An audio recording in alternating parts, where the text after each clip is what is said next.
Hi అండి. ఇప్పుడు pattern blouses చూపిస్తున్నాను నేను. ఒకసారి అది ఎలా చేశానని చూపిస్తా చూడండి ఒకసారి.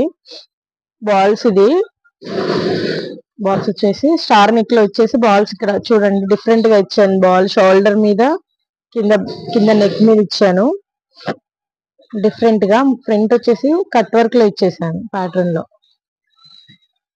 హ్యాండ్స్ బోర్డర్ తీసుకొని ఇక్కడ కట్ వర్క్ లో ఇచ్చేసాను అనమాట. సో ఇది వచ్చేసి సారీ. ఇది వచ్చేసి మొత్తం all over cut work, round neck లో కట్ వర్క్ ఇచ్చేసాను. ఫ్రంట్ వచ్చేసి కట్ వర్క్, హ్యాండ్ కూడా వచ్చేసింది కట్ వర్క్. సో ఇలాంటి మోడల్స్ మీరు కూడా చేయించుకోవాలి అనుకుంటే మన బోటిక్ వచ్చేసేయండి. మన బోటిక్ అడ్రస్ వచ్చేసి Bhadrachalam bus stand back side city scan గలీలో ఉంటుందండి మోడ్రన్ బోటిక్. మోర్ డీటెయిల్స్ కోసం అయితే 7981655505 నెంబర్ కి కాంటాక్ట్ అవ్వండి. ఇది ఎలా ఉన్నదని చిన్న కామెంట్ చేయండి. Thank you.